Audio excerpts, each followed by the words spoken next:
All India इमाम association के अध्यक्ष मौलाना साजिद राशिदी जी का बयान अब वायरल हो रहा है तेजी से, जिसमें वो दावा कर रहे हैं कि उन्होंने इस बार वोट बीजेपी को दिया। क्यों दिया, इस पर सस्पेंस कायम है और ये बताने के लिए मेरे साथ मौलाना जी अब खुद जुड़ गए हैं। ये सस्पेंस भरा वीडियो हमने आपका देखा। ऐसा बहुत कम होता है कि अपना वोट जो उन्होंने कास्ट किया लोग खुद आकर बताएं। आप बता भी रहे हैं और ये दावा भी कर रहे हैं कि बीजेपी को वोट दिया, कारण नहीं बता रहे हैं, तो वो कारण ज़रूर बताइए हमारे दर्शकों को। कारण मैंने हिंट्स उसमें भी दिया है। मैंने कहा है कि मुसलमान को एक परसेप्शन मुसलमान के लिए बना दिया गया कि मुसलमान बीजेपी को हराने के लिए वोट करता है। इसलिए मैंने वो वोट कास्ट करने के बाद में बताया है कि मुसलमान बीजेपी को हराने के लिए नहीं, मुसलमान बीजेपी को जिताने के लिए भी कभी कभी वोट करता है। जिंदगी में पहली बार आपने बीजेपी को वोट किया और आप ये कह रहे हैं बीजेपी को जिताने के लिए वोट किया आपने। यकीन करना मुश्किल है, थोड़ा और इस बारे में विस्तार से बताइए। देखिए, मैंने सच बात है कि पहली बार मैंने बीजेपी को वोट किया। हालांकि 2014 में मुझे मोदी जी ने बुलाया था, मैं अहमदाबाद भी गया था एक डेलीगेशन लेकर, लेकिन उस वक्त भी मैं उनको मना करके आ गया था और मैंने 2014 में भी वोट नहीं किया था बीजेपी को। क्या मना करके आ गए? उन्होंने बोला था कि भाई क्या मुसलमान वोट करेगा, तो मैंने कहा नहीं करेगा। क्यों नहीं करेगा? क्योंकि आपके मुद्दे ऐसे हैं। कॉमन सिविल कोड है, राम मंदिर का मामला था उस वक्त में, 370 की बात थी, जो सारी चीज़ें उन्होंने कर ली हैं, वो सारी बातें थी। तो मैंने कहा भाई मुसलमान जो है उसकी वजह से कहीं ना कहीं कनेक्ट नहीं कर पाता बीजेपी को। तो उन्होंने मुझसे कहा क्या आप इलेक्शन में हमारी सपोर्ट करेंगे?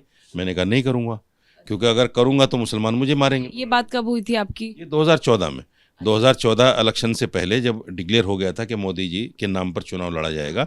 उस वक्त वो सीएम थे गुजरात में, तो उस वक्त उन्होंने अहमदाबाद में मुझे बुलाया था। तो मैंने उस वक्त भी वोट नहीं दिया। आज वोट इसलिए किया कि देखिए मुसलमानों को इतना डरा दिया गया बीजेपी से कि मुसलमान आज हिंदुस्तान में डर कर और सहम कर ज़िंदगी जी रहा है। उसको ऐसा लगता है कि बीजेपी का कोई भी आदमी गमछा डाले हुए नज़र आएगा तो उसे लगेगा कि ये मुझे मारेगा। उस परसेप्शन को ख़त्म करने के लिए मैंने इस वोट को बताया है कि मैंने बीजेपी को वोट किया है। अब देखते हैं बीजेपी के कितने लोग मुझे आकर मारते हैं। मैं मुसलमानों को ये बताना चाहता हूँ कि बीजेपी को वोट करने से दो फायदे हैं।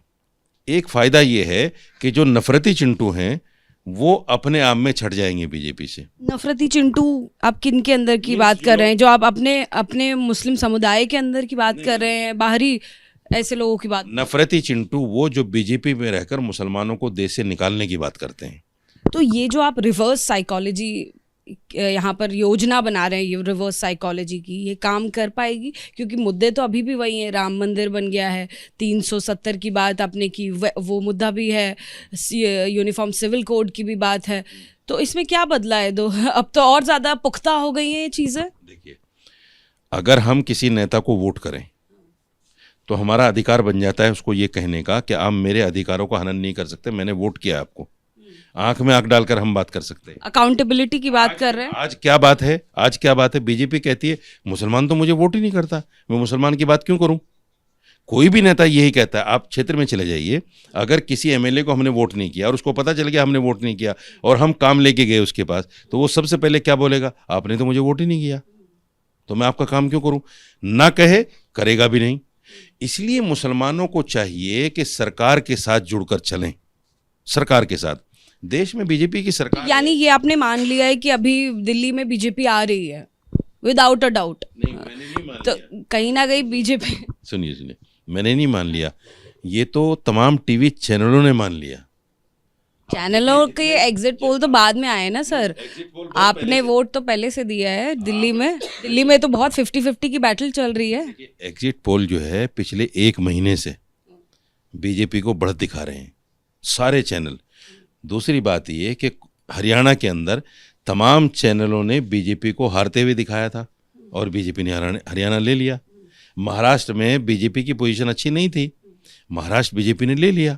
तो बीजेपी जिस राज्य को लेने का मन बना लेती है वो ले लेती है। तो यानी आप ये बोलिए कि आप इम्प्रेस्ड हैं बीजेपी की राजनीति से, उनकी रणनीति से। उस इम्प्रेस्ड होने के चक्कर में आप वोट करने के लिए बोल रहे हैं अपने लोगों को भी।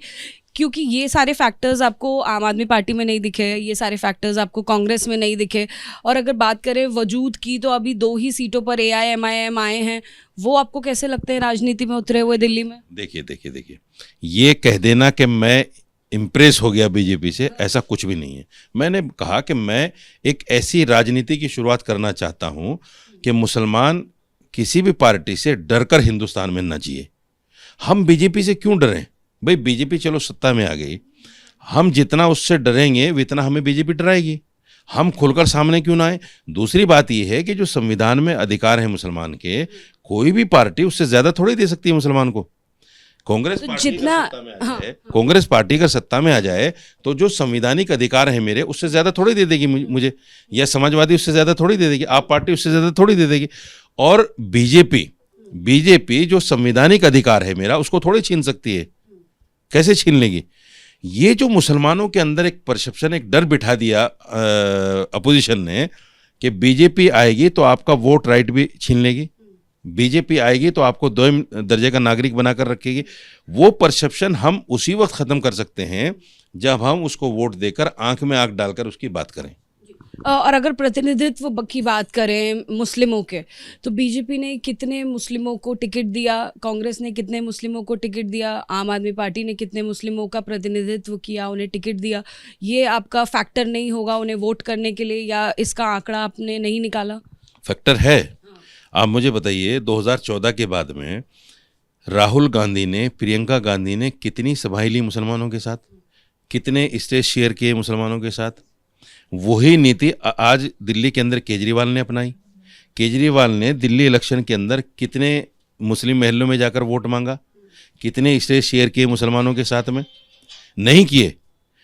जब हम सिर्फ और सिर्फ वोट देने के लिए हैं तो हम वोट उन पार्टियों को क्यों दें जो हमें बंधुआ मजदूर समझती हैं? इसलिए हमें बंधुआ मजदूर किसी पार्टी का नहीं रहना है। हमें बंधुआ मजदूरी से निकलकर अपने आप को कॉमन मैन बनाना है। वो बनाना है कि हम किसी भी पार्टी को अगर वोट करें तो अपने अधिकारों की मांग लेकर बात करें। हम किसी पार्टी से कहें हम तुम्हें वोट करेंगे, लेकिन हमें अधिकार कितना दोगे, सियासत में हिस्सा कितना दोगे, नौकरियों में हिस्सा कितना दोगे? और ये हमारे अंदर उस वक्त बात पैदा होगी जब हमारे दिल से बीजेपी का डर खत्म होगा। मौलाना जी, मेरा अभी सवाल यही है कि ये सारी बातें आप वोट करने के बाद बता रहे हैं, ये सब पहले बताया होता तो आपका समुदाय आपको फॉलो भी करता, आपके कितने सारे फॉलोअर्स हैं, आपको मानता भी। तो अब वोट करने के बाद, वोटिंग दिन निकल जाने के बाद क्या फ़ायदा? देखिए, अगर मैं पहले इस काम को करता तो शायद मेरी स्कीम फेल हो जाती। इसलिए फेल हो जाती, लोग मेरे ऊपर एक इल्ज़ाम रखते कि साहब आपने बीजेपी से पैक्ट कर लिया है, बीजेपी से पैसा ले लिया। वो आरोप तो अभी भी लग रहे हैं आपके कमेंट सेक्शन में, देखकर आ रही हूँ मैं। हाँ, बिल्कुल लगेंगे। देखिए, हर समुदाय के अंदर, हर धर्म के अंदर कुछ ऐसे लोग होते हैं जो लकीर के फ़कीर होते हैं, जो किसी भी हाल में आप जितना चाहे उनको मनाओ वो मानेंगे नहीं। कुछ लोग होते हैं ऐसे, वो हर जगह होते हैं। तो मुझे मेरे कमेंट सेक्शन में सिर्फ मुसलमान गलत नहीं कह रहा है, मुझे तो हिंदू भी गाली दे रहा है, बीजेपी के लोग भी कह रहे हैं, आरएसएस के लोग भी कह रहे हैं, ये क्यों हो गया, क्यों कर दिया आपने? पहले करते तब भी यही सवाल होता, पहले भी इसी तरह की भाषा इस्तेमाल की जाती। अगर जो ऐसे लोग हैं वो तो ऐसे लोग हैं ही। कभी तो शुरुआत करनी पड़ेगी। आज मैंने शुरुआत की है। आज मेरा एक वोट पूरा हिंदुस्तान देखेगा आपके माध्यम से कि मौलाना साजिद रशीदी ने बीजेपी को वोट किया है। और अगले 5 साल अगर बीजेपी की सरकार आई अभी, तो अगले 5 साल मेरे नंबर पर था बीजेपी शायद दूसरे नंबर पे था। अच्छा, और वो स्लिप निकली आपके पास, वो स्लिप दिखा सकते हैं? मैंने जब बटन दबाया तो सामने उसमें मशीन में कमल का फूल आया। जब तक वो नीचे नहीं गिरा मैं भी खड़ा रहा देखता हुआ, कहीं ऐसा तो नहीं मेरा वोट खराब हो जाएगा। जब वो नीचे लटक के गिर गया तब मैं हटा वहां से, मेरा वोट बीजेपी को चला गया। बहुत शुक्रिया हमसे बात करने के लिए, एबीपी न्यूज़ से बात करने के लिए। मौलाना साजिद जी बीजेपी को जिंदगी में पहली बार वोट करने का दावा कर रहे हैं, और ये मुस्लिम समुदाय को लेकर जो टारगेट किया, और कहीं ना कहीं इसका समाधान हो पाएगा बीजेपी को वोट करके। कैमरामैन प्रवीण दीक्षित के साथ Ajatika Singh, ABP news, Delhi. For exclusive and insightful videos, subscribe to our new channel, ABP Live Premium.